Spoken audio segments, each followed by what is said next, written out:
E, Janaína, além disso, o ministro determinou a prisão de um ex-assessor de Jair Bolsonaro, Marcelo Câmara, acusado de tentar obstruir as investigações sobre a suposta trama de golpe. Essa decisão também é de hoje, né? Também é de hoje.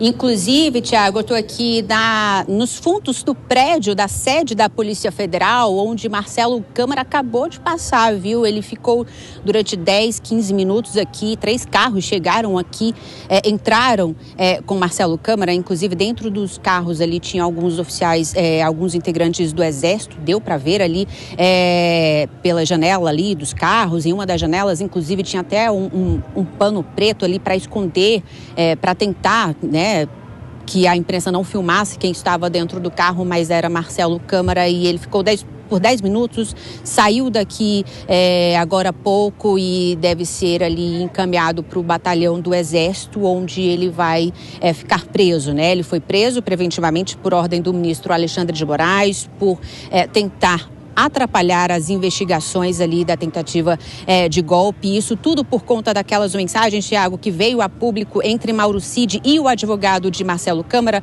o Luiz Eduardo Nux, e por meio de contas ali no Instagram, em que Mauro Cid teria conversado com esse advogado, revelado alguns trechos ali da delação premiada dele, enfim, dito inclusive ali que a Polícia Federal estava tentando conduzir o depoimento dele com relação a todos os réus aí numa tentativa de golpe de Estado. Então essa foi a decisão do ministro Alexandre de Moraes e ele também determinou que em 15 dias Marcelo Câmara seja ouvido pela Polícia Federal, Mauro Cid também seja ouvido e também o advogado. Então, ele está preso, ele passou por exames de corpo de delito, também por audiência de custódia e vai ficar preso preventivamente aí até segunda ordem do ministro Alexandre de Moraes. Tiago. Pois é, os procedimentos de praxe na Polícia Federal. Janaína Camelo com as informações da Justiça na capital federal. Até daqui a pouquinho. Vou dar as boas-vindas para os nossos comentaristas, Dora Kramer e Cristiano Vilela.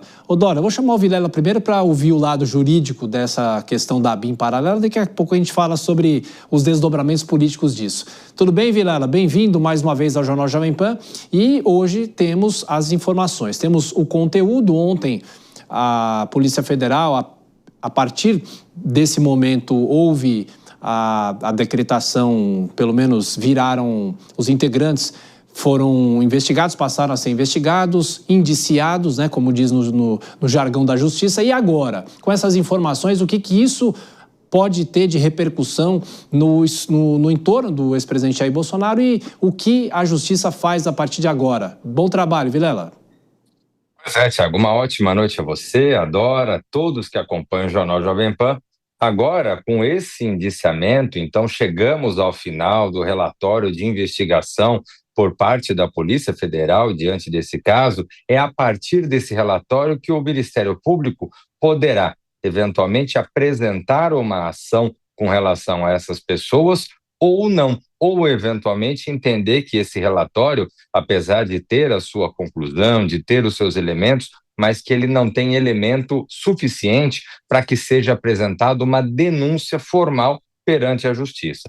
Caso isso aconteça, naturalmente, esse relatório ele vai para arquivo, acaba não caminhando. Caso haja a denúncia por parte do Ministério Público, que é o mais provável nesse tipo de caso, aí sim, aí teremos o início de uma ação penal, mais uma ação penal envolvendo um tema que, de alguma forma, é um tema análogo com as outras ações penais, especialmente a ação penal que envolve o ex-presidente Bolsonaro e que é o grande tema político do momento, o caminhar dessa ação penal.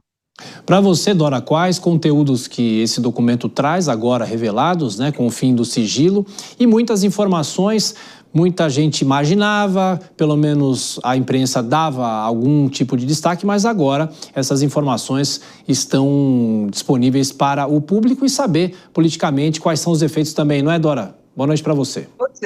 Boa noite, Tiago, boa noite, Vilela, boa noite a todos. Pois é, mais uma frente de acusações, é mais um ingrediente, põe ingrediente nisso, né, que mostra que havia ilícitos, para dizer o mínimo, cometidos no governo à época. Mas o que me chama a atenção é que esse esquema, e que, segundo expõe a Polícia Federal nesse relatório, eu não chamaria nem de ABIN paralela, porque é algo que, segundo a Polícia Federal, estava sendo conduzido pelo diretor da ABIN, não era para ninguém paralelo, era pelo diretor Alexandre Ramagem, e a serviço do presidente da República, segundo a Polícia Federal.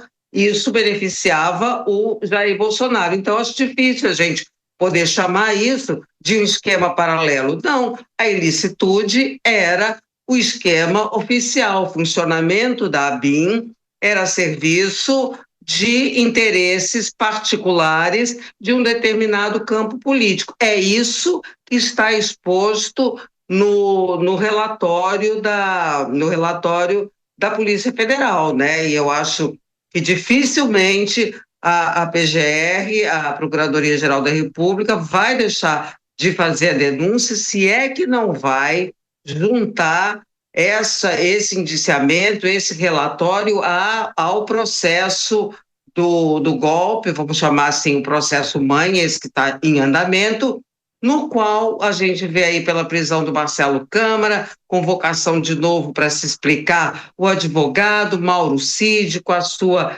delação premiada que fica aí andando numa corda bamba. Por 2 vezes já o ministro Alexandre de Moraes negou a anulação, mas ele chama de novo Mauro Cid. Então, o pessoal, quer dizer, o fim das investigações, imaginava-se que começou o processo, acabou a investigação. Não, o pessoal continua atuando e aí, claro, vai se enrolando cada vez mais.